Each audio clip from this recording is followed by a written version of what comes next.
Imagine कीजिए कि आप एक वर्ल्ड क्लास ट्रांसलेशन एजेंसी में जाते हैं। इंग्लिश से स्पेनिश में एक कॉम्प्लेक्स 500 पेज की बुक ट्रांसलेट करने के लिए एजेंसी किसी एक वर्कर पर डिपेंड नहीं करती जो सब कुछ एक साथ अपने दिमाग में रखने की कोशिश करे। इसके बजाय वे इस जॉब को एक डायनामिक 2 पर्सन टीम को असाइन करते हैं, द मास्टर रीडर और the creative writer. 2 person translation studio source text master reader encoder की ओर ले जाता है, जो पूरा सेंटेंस पढ़ता है और पूरा कॉन्टेक्स्ट समझता है। यह conceptual blueprint context rich memory vectors तक पहुंचाता है, जो क्रिएटिव राइटर डेकोडर की ओर ले जाता है, जो एक बार में एक वर्ड आउटपुट जनरेट करता है और रिजल्ट में टारगेट टेक्स्ट देता है। मास्टर रीडर द एनकोडर ये वर्कर ओरिजिनल इंग्लिश टेक्स्ट के साथ बैठाता है। वे सेंटेंस को शुरुआत से अंत तक पढ़ते हैं, सेल्फ अटेंशन का यूज करके एनालाइज करते हैं कि सारे वर्ड्स कैसे कनेक्ट होते हैं और एक rich highly detailed conceptual blueprint draft करते हैं। ये ब्लूप्रिंट इंग्लिश या स्पेनिश में नहीं लिखा होता, ये ओरिजिनल सेंटेंस के पीछे के आइडियाज, कंटेक्स्ट और नुआंसेज का एक प्योर मल्टी डायमेंशनल रिप्रेजेंटेशन होता है। The creative writer the decoder ये वर्कर रीडर से वह कंसेप्चुअल ब्लूप्रिंट लेता है। एक ब्लैंक पेज के सामने बैठकर वे एक बार में एक वर्ड स्पेनिश टेक्स्ट जनरेट करते हैं। जैसे ही वे हर नया वर्ड लिखते हैं, वे कॉन्स्टेंटली दो चीजों को कंसल्ट करते हैं, रीडर द्वारा प्रोवाइड किया गया ब्लूप्रिंट और स्पेनिश वर्ड्स जो वे अब तक लिख चुके हैं। यह मास्टर टीम 2017 में पब्लिश हुए ओरिजिनल ट्रांसफॉर्मर मॉडल का एग्जैक्ट आर्किटेक्चरल ब्लूप्रिंट है। न्यूरल नेटवर्क टर्मिनोलॉजी में मास्टर रीडर एनकोडर है और क्रिएटिव राइटर डिकोडर है। इस सेक्शन में हम दोनों हाफ्स के अंदर की वर्किंग को देखने वाले हैं। ये डिस्कवर करने वाले हैं कि वे इंफॉर्मेशन को आगे और पीछे कैसे पास करते हैं, और ये देखने वाले हैं कि इस मॉड्यूलर डिजाइन ने चैटजीपीटी जैसे मॉडर्न एआई मॉडल्स के लिए फाउंडेशन क्यों रखी। Section break part 1 the encoder the blueprint architect. Encoder का काम अंडरस्टैंडिंग है। ये टोकन्स के एक इनपुट सीक्वेंस को लेता है और उन्हें rich context aware numeric vectors की एक सीरीज में ट्रांसफॉर्म करता है, जो टेक्स्ट का कंसेप्चुअल ब्लूप्रिंट है। एक सिंगल एनकोडर ब्लॉक के अंदर बॉटम से स्टार्ट करते हुए इनपुट टोकन्स या एम्बेडिंग्स मैट्रिक्स एक्स एडा एन नॉर्म के साथ मल्टी हेड सेल्फ अटेंशन की तरफ ले जाते हैं। ये एडा एंड नॉर्म के साथ एक फीड फॉरवर्ड न्यूरल नेटवर्क की तरफ ले जाता है, जिससे context rich output vector representation produce होता है। एक एनकोडर को एनकोडर ब्लॉक्स नाम के आइडेंटिकल प्रोसेसिंग यूनिट्स को एक दूसरे के ऊपर स्टैक करके बनाया जाता है, टिपिकली 6, 12 या 24 ब्लॉक्स डीप। हर सिंगल एनकोडर ब्लॉक के अंदर 2 मेन सब लेयर्स हैवी लिफ्टिंग करते हैं। Sub layer 1 unmasked multi head self attention. जैसा कि हमने सब टॉपिक 6.3 में एक्सप्लोर किया था, सेल्फ अटेंशन एक सीक्वेंस के हर टोकन को बाकी सभी टोकन से एक साथ बात करने की परमिशन देता है। क्योंकि एनकोडर का इकलौता काम इनपुट टेक्स्ट को समझना है, इसलिए उसके पास पूरे इनपुट सीक्वेंस पर फुल विजिबिलिटी होती है। जब sentence he set on the river bank में बैंक वर्ड को प्रोसेस किया जाता है, तो एनकोडर का सेल्फ अटेंशन मैकेनिज्म पूरे सेंटेंस में आगे और पीछे दोनों तरफ देखता है। यह तुरंत बैंक को रिवर से कनेक्ट कर देता है, जिससे यह सुनिश्चित होता है कि बैंक का न्यूमेरिकल रिप्रेजेंटेशन एक फाइनेंशियल इंस्टीट्यूट के बजाय नेचुरल नदी के किनारे वाले आइडिया को कैप्चर करे। Sub layer 2 position wise feed forward network FFNN। एक बार जब सेल्फ अटेंशन सब लेयर ये मैप कर लेता है कि सभी वर्ड्स एक दूसरे से कैसे रिलेट करते हैं, तो उसके बाद मिलने वाले वेक्टर्स को एक classic standard feed forward neural network में पास किया जाता है, जो चैप्टर 2 में पढ़े गए मल्टी लेयर परसेप्ट्रॉन्स के सिमिलर है। ये फीड फॉरवर्ड नेटवर्क हर टोकन के वेक्टर को इंडिपेंडेंटली 2 लीनियर प्रोजेक्शंस के थ्रू प्रोसेस करता है, जिनके बीच में एक नॉन लीनियर एक्टिवेशन फंक्शन जैसे कि रेलू या जेलू होता है। f(n) of z equals the maximum of 0 n z times w sub 1 plus b sub 1 times w sub 2 plus b sub 2। जहां सेल्फ अटेंशन का काम वर्ड्स के बीच इंफॉर्मेशन शेयर करना है, वहीं फीड फॉरवर्ड लेयर हर इंडिविजुअल वर्ड के लिए एक तरह का रिफ्लेक्शन करती है। यह कॉन्टेक्स्ट एनरिच्ड वेक्टर को एक हायर डायमेंशनल स्पेस में प्रोजेक्ट करता है, ताकि अटेंशन हेड्स द्वारा डिस्कवर किए गए रिलेशनशिप्स को सिंथेसाइज किया जा सके। The concrete foundation residual connections और लेयर नॉर्मलाइजेशन। अगर आप इन एनकोडर ब्लॉक्स के 12 या 24 ब्लॉक्स एक के ऊपर एक स्टैक करते हैं, तो आपको चिंता हो सकती है कि बैक प्रोपेगेशन के दौरान ग्रेडियंट्स श्रिंक होकर 0 हो जाएंगे या एक्सप्लोड हो जाएंगे। ये एक ऐसा चैलेंज है जिससे हमने RNN में चैप्टर 5 में सामना किया था। एनकोडर ब्लॉक्स के डीप स्टैक्स के थ्रू सिग्नल्स का स्मूथ फ्लो सुनिश्चित करने के लिए ट्रांसफॉर्मर्स हर सब लेयर को 2 प्रोटेक्टिव सेफ्टी फीचर्स में रैप करते हैं। रेसिड्यूअल कनेक्शन और लेयर नॉर्म, एड और नॉर्म डायग्राम रेसिड्यूअल कनेक्शन और लेयर नॉर्मलाइजेशन आर्किटेक्चर को इलस्ट्रेट करता है। इनपुट X2 पाथ्स में स्प्लिट होता है, रेसिड्यूअल पाथ जिसे हाईवे बाईपास भी कहा जाता है, और एक सब लेयर जो सेल्फ अटेंशन या फीड फॉरवर्ड हो सकती है। ये दोनों पाथ्स एक समेशन पॉइंट पर कंबाइन होते हैं और आउटपुट प्रोड्यूस करने के लिए लेयर नॉर्मलाइजेशन में पास होते हैं, layer norm of X plus sub layer of X। Residual connections, add किसी सब लेयर का इनपुट X सीधे उसी सब लेयर के आउटपुट में ऐड कर दिया जाता है, यानी output equals X plus sub layer of X। ये एक इंफॉर्मेशनल हाईवे बाईपास की तरह काम करता है। अगर कोई लेयर हेल्पफुल नहीं है तो नेटवर्क उसे आसानी से बाईपास कर सकता है, जिससे ओरिजिनल सिग्नल बिना खराब हुए प्रिजर्व रहता है। Layer normalisation, norm residual connection add करने के तुरंत बाद वेक्टर वैल्यूज को उनके फीचर डायमेंशंस के अक्रॉस नॉर्मलाइज किया जाता है ताकि मीन $0 और स्टैंडर्ड डेविएशन $1 हो। इससे नंबर्स वेल बिहेव्ड रहते हैं और एक्टिवेशंस को आउट ऑफ कंट्रोल होने से रोकते हैं। जब तक input sequence final encoder layer के टॉप तक पहुंचता है, तब तक हर टोकन कॉन्टेक्सुअल लुकअप्स और नॉन लीनियर ट्रांसफॉर्मेशंस के मल्टीपल इटरेशंस के जरिए अपडेट हो चुका होता है। इसका रिजल्ट वेक्टर्स का एक रिफाइंड सीक्वेंस होता है जो एनकोडर आउटपुट मैट्रिक्स H बनाता है, जो इनपुट टेक्स्ट का अल्टीमेट कॉन्सेप्चुअल ब्लूप्रिंट है। Section break, part 2, the decoder, the autoregressive creative writer. अब चलिए आर्किटेक्चर के दूसरे हाफ की तरफ चलते हैं, द डिकोडर। अगर एनकोडर एक स्ट्रक्चरल स्कॉलर है जो पूरे टेक्स्ट को एनालाइज करता है, तो डिकोडर एक एक्टिव ऑथर है जो ऑन द फ्लाई नया टेक्स्ट कंपोज करता है। डिकोडर आउटपुट सीक्वेंस टोकन्स को ऑटोरिग्रेसिवली जनरेट करता है, जिसका मतलब है कि ये एक बार में एक सिंगल टोकन को प्रेडिक्ट करता है और अपने पिछले प्रेडिक्शंस का यूज करके ये डिसाइड करने में मदद लेता है कि आगे कौन सा टोकन लिखना है। The autoregressive generation loop. Step 1 input start token जिससे आउटपुट एल मिलता है। स्टेप 2 इनपुट स्टार्ट टोकन एल जिससे आउटपुट गाटो मिलता है। स्टेप 3 इनपुट स्टार्ट टोकन एल गाटो जिससे आउटपुट से मिलता है। स्टेप 4 इनपुट स्टार्ट टोकन एल गाटो से जिससे आउटपुट सेंटो मिलता है, और ऐसे ही आगे चलता रहता है जब तक मॉडल एंड टोकन प्रेडिक्ट नहीं कर लेता। इस टास्क को परफॉर्म करने के लिए एक सिंगल डिकोडर ब्लॉक में 2 के बजाय 3 सब लेयर्स होते हैं। एक सिंगल डिकोडर ब्लॉक के अंदर अब तक जनरेट हुए टारगेट टोकन से स्टार्ट होकर सिग्नल एड एंड नॉर्म से होते हुए masked multi head self attention में जाता है, जिसे फ्यूचर में झांकने से रोकने के लिए डिजाइन किया गया है। एक और एड एंड नॉर्म स्टेप के बाद यह एनकोडर डिकोडर अटेंशन या क्रॉस अटेंशन में एंटर करता है, जिसे एनकोडर आउटपुट मैट्रिक्स से कीज और वैल्यूज वाला एनकोडर ब्लूप्रिंट मिलता है।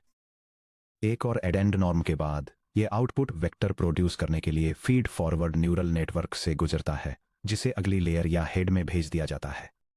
चलिए डिकोडर के अंदर हर सब लेयर को डिसेक्ट करके देखते हैं कि यह बिना चीटिंग किए टेक्स्ट कैसे लिखता है। सब layer 1, masked multi head self attention, no peeking into the future. Encoder की तरह ही डिकोडर भी सेल्फ अटेंशन का यूज करता है ताकि जनरेटेड वर्ड्स एक दूसरे से बात कर सकें। हालांकि एक बहुत बड़ा डिफरेंस है, डिकोडर को उन फ्यूचर वर्ड्स को देखने की परमिशन नहीं है जो उसने अभी तक नहीं लिखे हैं। इमेजिन कीजिए कि आप एक हाई स्कूल रीडिंग एग्जाम दे रहे हैं जहां आपसे एक सेंटेंस में अगले वर्ड को प्रेडिक्ट करने के लिए कहा जाता है, लेकिन पूरा पेज आपके सामने पहले से ही पूरी तरह से प्रिंटेड है। अगर आप बस राइट साइड देख सकें तो आप आसानी से चीटिंग कर सकते हैं। ट्रेनिंग के दौरान मॉडर्न जीपीयूज मैट्रिक्स ब्लॉक्स में एक साथ पूरे सेंटेंसेस को प्रोसेस करते हैं। अगर हम इसे न रोके तो पोजीशन 2 यानी गातों को प्रोसेस करने वाली डिकोडर लेयर बस आगे पोजीशन 3 यानी से को देख लेगी और उसे मेमोराइज कर लेगी। इस चीटिंग को रोकने के लिए डिकोडर मास्क्ड सेल्फ अटेंशन का यूज करता है, जिसे कॉजल अटेंशन के नाम से भी जाना जाता है। The masked attention matrix causal mask softmax से पहले रॉ डॉट प्रोडक्ट्स रो एल 4.2 1.1.8 0.3 0.1 रो गातो 2.1 5.0 1.2 0.4 रो से 0.5 3.1 4.8 2.0 रो सेंटो 0.2 1.1 2.9 5.3 रिजल्ट्स इन नेगेटिव इन्फिनिटी के साथ मास्क अप्लाई करने के बाद रो एल 4.2 negative infinity, negative infinity, negative infinity, negative infinity. रोगातो 2.1, 5.0, नेगेटिव इन्फिनिटी, नेगेटिव इन्फिनिटी। रोसे 0.5, 3.1, 4.8, नेगेटिव इन्फिनिटी। रोसेंटो 0.2, 1.1, 2.9, 5.3। Mathematically model attention score matrix में सभी इनवैलिड फ्यूचर पोजीशंस को नेगेटिव इन्फिनिटी की तरफ फोर्स कर देता है।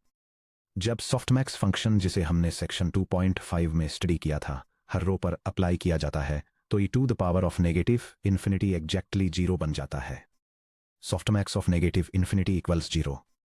रिजल्ट के रूप में फ्यूचर टोकन्स को 0% अटेंशन वेट मिलता है। वर्ल्ड 1 सिर्फ वर्ल्ड 1 पर ही ध्यान दे सकता है, वर्ल्ड 2 वर्ल्ड 1 और 2 पर ध्यान दे सकता है, लेकिन वर्ल्ड 3 और उसके आगे पूरी तरह से ब्लाइंड होता है। सब लेयर 2 एनकोडर डिकोडर अटेंशन यानी क्रॉस अटेंशन। नेटवर्क में ये वही एग्जैक्ट पॉइंट है जहां the master reader the creative writer से मिलता है। इस सेकंड सब लेयर में डिकोडर अपने खुद के टारगेट सीक्वेंस को नहीं देखता है, इसके बजाय ये एनकोडर द्वारा बनाए गए कॉन्सेप्चुअल ब्लूप्रिंट की तरफ देखता है। सब टॉपिक 6.3 से क्वेरीज क्यू कीज के और वैल्यूज वी के लिए हमारे लाइब्रेरी फाइलिंग कैबिनेट मेटाफर को याद कीजिए। क्वेरी क्यू डिकोडर की करंट स्टेट द्वारा सप्लाई की जाती है। राइटर पूछता है, मैं करंटली अगला स्पेनिश वर्ड लिखने वाला हूं। अब तक लिखे गए टारगेट वर्ड्स के बेसिस पर मुझे ओरिजिनल इंग्लिश सोर्स टेक्स्ट से किस इंफॉर्मेशन की जरूरत है। कीज के और वैल्यूज भी सीधे एनकोडर के फाइनल आउटपुट मैट्रिक्स द्वारा सप्लाई किए जाते हैं। रीडर रिप्लाई करता है, सोर्स टेक्स्ट के सभी कॉन्सेप्ट्स की कीज उनके डिटेल्ड वैल्यू पेलोड्स के साथ यहां हैं। क्रॉस अटेंशन एनकोडर और डिकोडर को ब्रिज करता है। डिकोडर लेयर टारगेट एल्गाटो क्वेरी क्यू जनरेट करता है। Encoder layer source blueprint the cat keys K और वैल्यूज भी सप्लाई करता है। ये क्रॉस अटेंशन में फ्लो होते हैं softmax of Q times K transpose divided by the square root of D सबके टाइम्स वी। इससे integrated target source context vector मिलता है। क्योंकि क्वेरीज टारगेट साइड से आती हैं जबकि कीज और वैल्यूज सोर्स साइड से आती हैं, इस प्रोसेस को क्रॉस अटेंशन कहा जाता है। ये एश्योर करता है कि डिकोडर द्वारा जनरेट किया गया हर ट्रांसलेटेड वर्ड एनकोडर द्वारा एक्सट्रैक्ट किए गए ओरिजिनल कॉन्टेक्स्ट के साथ टाइटली अलाइंड रहे। Sub layer 3 feed forward network plus output linear head finally context rich representation एक position wise feed forward network से होकर गुजरता है, बिल्कुल वैसे ही जैसे ये एनकोडर में गुजरा था। डिकोडर स्टैक के सबसे टॉप पर फाइनल लीनियर और सॉफ्टमैक्स प्रोजेक्शन हेड होता है। Linear layer final vector output को, जिसका हिडन डायमेंशन साइज 768 या 4096 हो सकता है, लैंग्वेज मॉडल के वोकेबुलरी साइज के बराबर एक मैसिव वेक्टर में प्रोजेक्ट करती है, जैसे कि 50,000 यूनिक वर्ड्स। इस मैसिव वेक्टर में अननॉर्मलाइज्ड स्कोर्स होते हैं जिन्हें लॉजिट्स कहा जाता है। सॉफ्टमैक्स लेयर उन रॉ लॉजिट्स को क्लीन प्रोबेबिलिटीज में कन्वर्ट करती है जिनका सम 1.0 यानी 100% होता है और डिक्शनरी के हर पोटेंशियल वर्ड को एक प्रिसाइज लाइकलीहुड स्कोर असाइन करती है। Final word probability distribution generate करना। Final decoder vector linear layer तक जाता है जो 50,000 की लेंथ वाले लॉजिट्स वेक्टर तक ले जाता है। यह सॉफ्टमैक्स फंक्शन तक ले जाता है जिसका रिजल्ट पूरी डिक्शनरी में प्रोबेबिलिटी डिस्ट्रीब्यूशन होता है। एल 0.01 या 1%, गाटो 0.82 या 82%, वेरो 0.04 या 4%, कासा 0.00 या 0% और 49,996 बाकी words. System highest probability token को सिलेक्ट करता है या टॉप कैंडिडेट्स से सैंपल लेता है, उस टोकन को ग्रोइंग आउटपुट स्ट्रिंग में अपेंड करता है और अगला वर्ड प्रेडिक्ट करने के लिए वापस लूप बैक करता है। Section break the complete architecture side by side blueprint. अब जब हमने दोनों हाफ्स को इंडिपेंडेंटली एक्सप्लोर कर लिया है तो चलिए थोड़ा पीछे हटते हैं और पूरे ट्रांसफॉर्मर मॉडल का unified architecture side by side देखते हैं। Full encoder decoder transformer model का डायग्राम। लेफ्ट साइड में input text the cat sat on the mat input embedding और पोजिशनल एनकोडिंग से होकर एनकोडर ब्लॉक में जाता है जो n टाइम्स रिपीट होता है। एनकोडर ब्लॉक के अंदर टेक्स्ट सेल्फ अटेंशन और फीड फॉरवर्ड से गुजरकर कॉन्टेक्स्ट ब्लूप्रिंट बनाता है जिसे एनकोडर आउटपुट ब्लूप्रिंट एच भी कहा जाता है, जिसमें कीज और वैल्यूज होती हैं।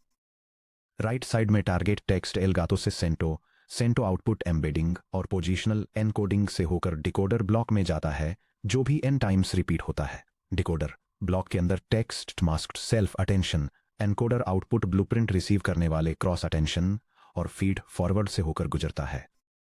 फाइनली आउटपुट लिनियर प्रोजेक्शन और एक सॉफ्टमैक्स क्लासिफायर से गुजरकर प्रेडिक्टेड नेक्स्ट टोकन गातो देता है।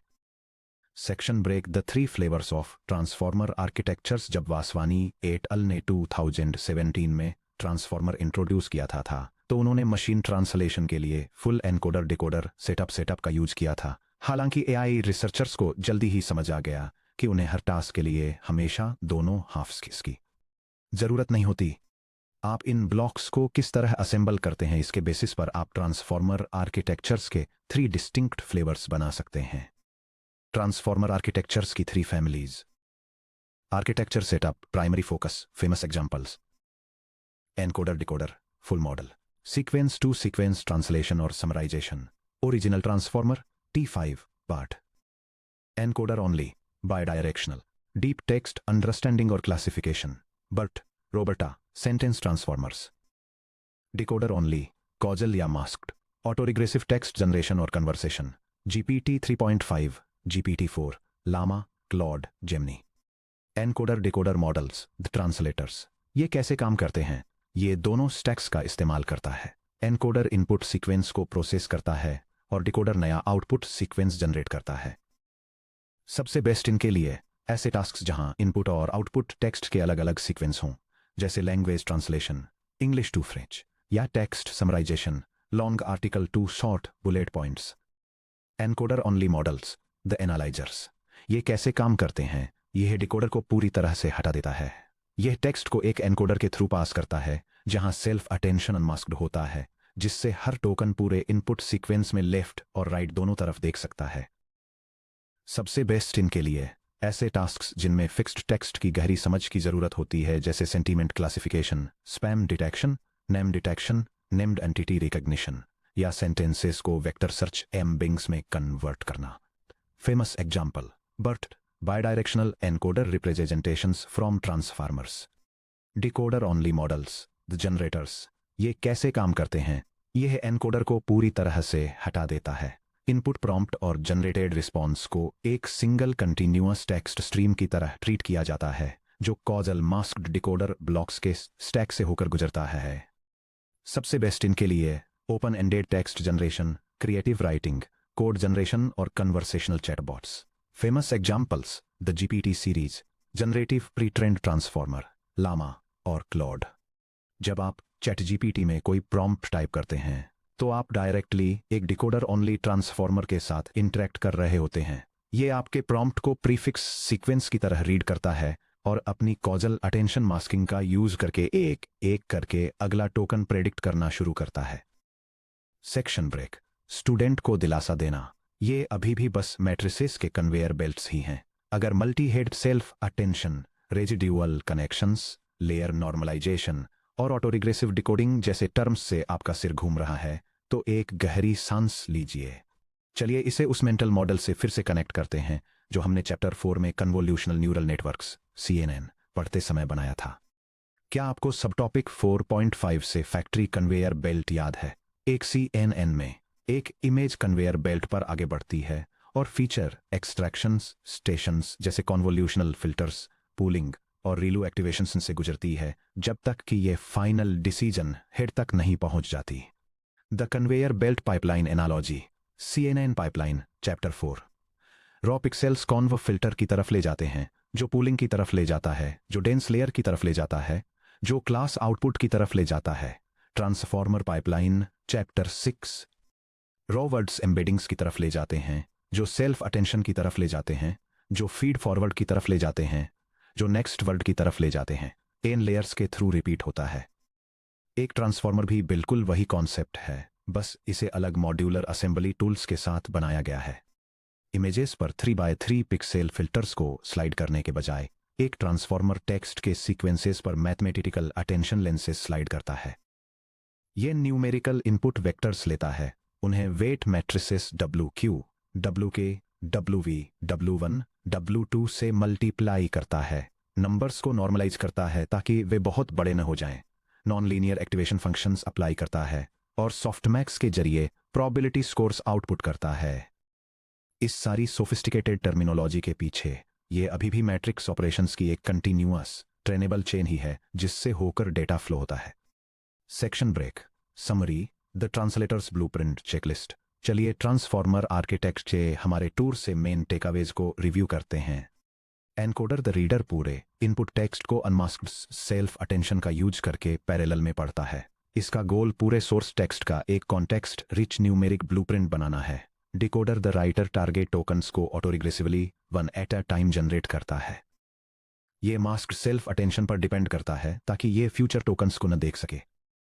क्रॉस अटेंशन सिस्टम को कनेक्ट करता है। डिकोडर एनकोडर के आउटपुट ब्लूप्रिंट द्वारा प्रोवाइड किए गए कीज के और वैल्यूज वी को इंस्पेक्ट करने के लिए क्वेरीज क्यू भेजता है, जिससे जनरेटेड रिस्पॉन्स सोर्स के अकॉर्डिंग एक्यूरेट रहता है।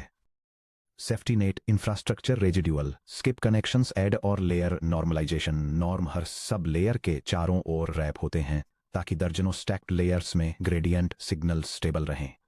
Architectural trio encoder decoder models sequence transformation यानी ट्रांसलेशन में स्पेशलाइज्ड होते हैं। एनकोडर ओनली मॉडल्स जैसे बर्ट टेक्स्ट एनालिसिस और क्लासिफिकेशन में स्पेशलाइज्ड होते हैं। डिकोडर ओनली मॉडल्स जैसे जीपीटी कन्वर्सेशनल एआई और ओपन एंडेड टेक्स्ट जनरेशन में स्पेशलाइज्ड होते हैं। Section break the great order paradox. एक मिस्ट्री शुरू होती है। अब चलिए मैं आपके सामने एक पजलिंग मिस्ट्री रखता हूं जो ट्रांसफॉर्मर के एक बड़े स्ट्रक्चरल सीक्रेट को सामने लाती है। ध्यान से सोचिए कि सेल्फ अटेंशन स्कोर्स कैसे कैलकुलेट करता है। Attention of Q Q K V equals softmax of Q dot K transpose divided by the square root of D सबके टाइम्स वी। नोटिस कीजिए कि यह फार्मूला क्या करता है। ये वेक्टर्स का एक सेट लेता है, डॉट प्रोडक्ट्स का यूज करके क्वेरीज और कीज के पेयर्स को मल्टीप्लाई करता है और वैल्यूज को सम अप करता है। अब इमेजिन कीजिए कि हम अपने ट्रांसफॉर्मर में 2 बिल्कुल अलग सेंटेंसेस डालते हैं। Sentence 1 dog bytes man, sentence 2 man bytes dog. Human language में ये 2 सेंटेंसेस 2 बिल्कुल अलग इवेंट्स को डिस्क्राइब करते हैं। 1 एक ऑर्डिनरी डेली न्यूज आइटम है, दूसरा एक शॉकिंग हेडलाइन है। हालांकि देखिए कि कैसे मैट्रिक्स मल्टीप्लिकेशन इन टोकन्स को पैरेलल में प्रोसेस करता है। सेल्फ अटेंशन सभी इनपुट टोकन्स पर बिल्कुल एक ही समय में वेक्टर्स के एक सेट या बैग की तरह काम करता है। क्योंकि मैट्रिक्स डॉट प्रोडक्ट्स में बाय डिफॉल्ट पोजिशनल लूप्स या सीक्वेंशियल ऑर्डर का ध्यान नहीं रखा जाता, pure self attention dog bytes man और मैन बाइट्स डॉग को मैथमेटिकली बिल्कुल एक जैसा ही मानेगा। आरएनएन से अलग, जो समय के साथ शब्दों को नेचुरली एक एक करके स्टेप 1, स्टेप 2, स्टेप 3 में प्रोसेस करते हैं, ट्रांसफॉर्मर्स सभी शब्दों को एक साथ पैरेलल में प्रोसेस करते हैं। बिना किसी सीक्वेंशियल लूप के आखिर एक ट्रांसफॉर्मर को कैसे पता चलता है कि कौन सा वर्ड पहले आया, कौन सा सेकंड आया और किसने किसको काटा। हमारे अगले section 6.5 positional encoding keeping track of word order without loops में हम उस कमाल की मैथमेटिकल ट्रिक को जानेंगे जो ट्रांसफॉर्मर्स की लाइटनिंग फास्ट पैरेलल स्पीड को धीमा किए बिना उन्हें वर्ड ऑर्डर की बेहतरीन समझ देती है।